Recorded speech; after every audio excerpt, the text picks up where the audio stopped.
Mr. Knapp is going to be presented by his son, Kenneth Knapp. So, Kenneth Jr., come on up.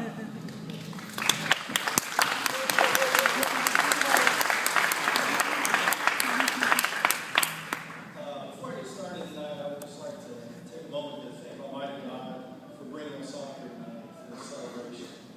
It truly has been an unexpected gift for me, and I think a lot of people in our family. So if you would, just take a second and imagine, if you will, it's 1960, it's a beautiful spring day, and there's a buzz on campus. Because Marshall's in town for a baseball game, and Kenny Knapp is pitching. Oh, the excitement of the competition, sweet anticipation of victory. It was a great era for Tech athletics. And although I didn't experience the events of that time, it influences me every day. For it was this period that helped to shape and mold a young leader into a man of tremendous integrity and extreme humility. My father, Kenny, to his friends and family. Dad's time here at Tech didn't influence me because he often spoke about his glory days. In fact, the opposite was true. I barely knew he played college sports while I was growing up. His focus was on providing for his family and encouraging us. The daily influence of Tech comes from how my father lives, impacting those around me for life. He has taught my sister Sherry, brother Charlie, and me many life lessons, like never quit. If you start something, finish it, even if it's piano lessons. Always do your best, even if you don't like what you're doing, like mowing the lawn, mucking out stalls, or shoveling the driveway. He's taught us how to handle a loss or failure with dignity and determination, and how to handle winning with grace and humility. He's taught us that the success of your team or company is more important than individual statistics or personal recognition. He's taught us much, much more.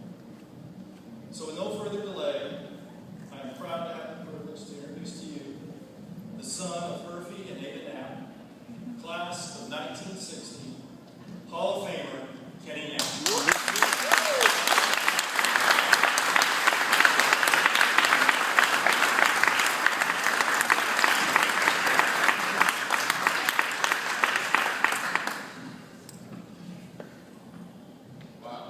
I didn't write that, right? What an honor. What a joy. Thank you all. And I congratulate everyone on this here tonight. Feel privileged to be through this, done many things. I want to thank the committee. Anyone who had anything to do with this honor, I greatly appreciate it. I want to thank my family. First, my parents, whose unconditional love and support is always with me. I want to thank my brothers, my sister. They were always there for me. My brother Van, sister Donna, and her husband Harry Wilford. I'm up all the way from Florida to be here. That's support. My brother Paul and his wife Libby, many of you know them. They attended Tech in the early 60s. Paul was a roommate my senior year. And we had a great time. My parents and one brother planning are gone now, but I know you're with me in spirit. And I want to thank God first for His grace and then His direction and guidance. One morning in the spring of 1956, a man named J.R. Davis stopped by down at Boca High School in Putnam County and picked up two skinny kids, and he brought them here to come. crossed that rickety old bridge. I thought I was going to die. No way I did across it. But we did, and he introduced me to Coach Don Phillips. And after a few words of conversation, and a nice talk, and a short workout, he offered me a scholarship. I accepted it on the spot. I had a few other offers, but this is where I wanted to be. It was one of the best decisions ever made. So those two men, J.R. Davis and Coach Don Phillips, were responsible for me coming to Tech. And I'll be forever in their debt. By the way, the other skinny kid in that car that morning was J.R. Davis' brother, Don Davis, who was inducted into this hall. And that's something who would believe. I know J.R. would be very proud. I'm grateful to all my coaches, especially want to mention Coach Ralph Tate, who allowed me to pitch as a freshman. Coach Charlie Cobb, who not only allowed me to pitch for 3 years, but he kept my bat in the lineup in the days I was pitching. Believe me, the designated hitter rule would have made Coach Cobb's life a lot easier. I want to thank all my teammates on all the teams I played with. What a great bunch of guys. They were great ball players and they were great guys. You could just feel the support of all of them. Still do. Like today at the golf tournament, you could just feel the camaraderie and love that went on there.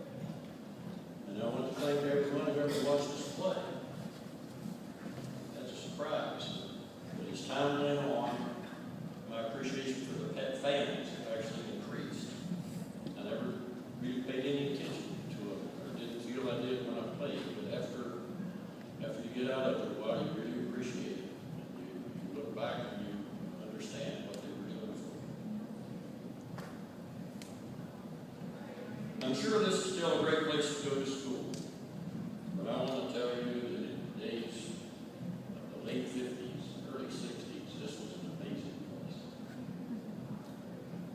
Think about it. I got to play football with people like Denny Foster, Red Weeks, Sad Williams, Larry Phillips, George Dedore, Frog Young, Chuck Gibson, John Diggs, Hugh Keegan, Bear Cooper, Jim Welker.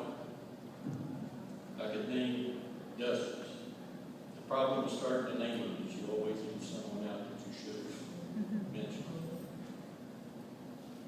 I got to watch Coach Vice's Century Express. I got to watch Kenny Hammond shoot hook shots. I saw Bobby Foster keep great fast breaks. I saw Don Thompson rebound.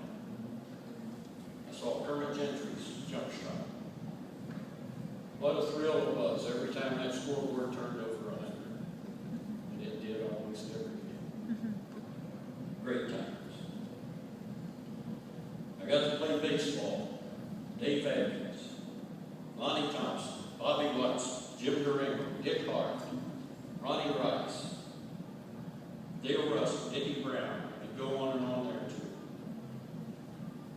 I got to attend classes and learn from people like Doc Nelson and Eric Clutter, Mrs. Bernard, W.L.T. Crawford, John Matheny, John Myers, and again, many, many others. I got to hang around the dorm. My old buddy Gilbert did. Went to the Bears Den, go to the Varsity Inn. Even every now and then we went to the pool. It was truly a wonderful time and place. Looking back, I think I enjoyed every minute of it. And then I graduated. Then I was an engineer.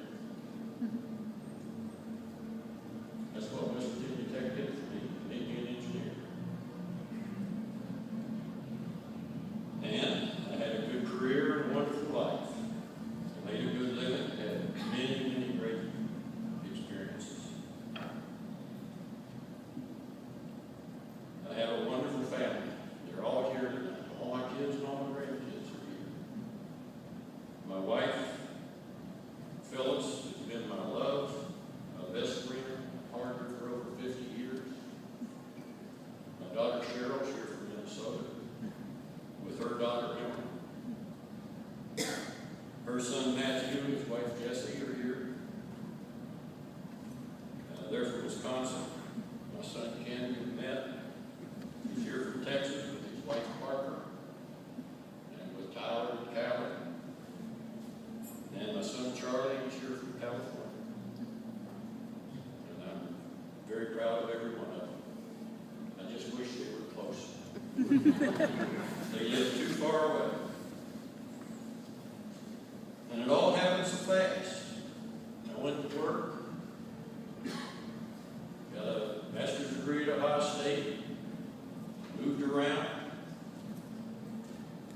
blinked my eyes a couple of times, woke up and I was an old man, retired, puttering around, playing a little golf, fishing, enjoying my lessons. And then one day a letter came to me. It's from WVUIT.